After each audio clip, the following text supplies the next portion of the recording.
శ్రీ సత్యసాయి జిల్లా హిందూపురం మండలం కిరికెర పంచాయతీ బసవన్నపల్లి శివాలయం మహాశివరాత్రి సందర్భంగా భక్తులతో నిండిపోతూ ఆధ్యాత్మిక కేంద్రంగా మారింది. నర్మదా నదిలో లభించే పవిత్ర రాళ్లతో నిర్మించిన శివలింగాన్ని దర్శించేందుకు పలు జిల్లాల నుంచి భక్తులు భారీగా తరలివస్తున్నారు. బెంగళూరు రోడ్డుపై ఉన్న ఈ ఆలయం అరుదైన నిర్మాణ శైలితో ప్రత్యేక గుర్తింపు పొందింది.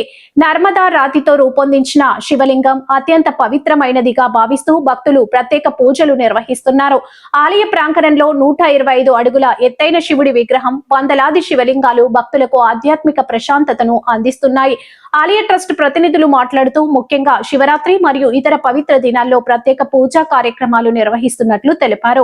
ప్రతిరోజు పెద్ద సంఖ్యలో భక్తులు దర్శనానికి వస్తుండటంతో ఆలయం సందడిగా మారుతుంది. స్థానిక ప్రజలు కూడా ఆలయ అభివృద్ధికి సహకరిస్తూ పర్యాటక ప్రదేశంగా తీర్చిదిద్దేందుకు కృషి చేస్తున్నారు. ప్రశాంతమైన వాతావరణం, ఆధ్యాత్మిక చైతన్యం కలిసి వచ్చే ఈ ఆలయాన్ని భక్తులకు విశేష ఆకర్షణగా నిలబెడుతున్నాయి.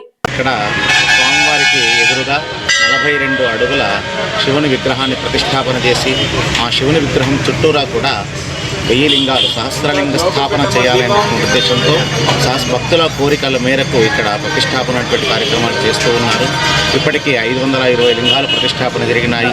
ప్రతి కార్తీక మాసంలో, ప్రతి సంవత్సరం కూడా కార్తీక మాసంలో ఇక్కడ భక్తుల చేతుల మీదుగానే, ముందుగా బుక్ చేసుకున్న వారికి భక్తుల చేతుల మీదుగానే ఇక్కడ శివలింగ ప్రతిష్టాపన అనేటువంటి కార్యక్రమం జరుగుతూ ఉంటుంది. అలాగే ఎవరైతే సంతానం కోసమైతే కానీ, ఉద్యోగం కోసమైతే కానీ, వివాహం కోసమైతే కానీ ఇక్కడ సంకల్పం చేసుకుని వెళ్తారో వాళ్ళకన్నీ కూడా కోరిన వారికి కొంగు బంగారంలా వాళ్ళ కోరికలన్నీ నెరవేర్చుకున్న తర్వాత వాళ్ళు వచ్చి ఇక్కడ ప్రతిష్టాపన కార్యక్రమాలు చేసుకుంటూ ఉంటారు. అలాగే ఇక్కడ ఈరోజు మహాశివరాత్రి పర్వదినాన్ని పురస్కరించుకొని విశేషమైన పూజలు, అభిషేకాలు, చాతుర్యామ పూజలు, మహాన్యాసపురంలో ఏకాదశి రుద్రాభిషేకాలు, కళ్యాణోత్సవం వైభవము, ఇవన్నీ కూడా అత్యంత వైభవంగా జరుగుతూ ఉంటుంది.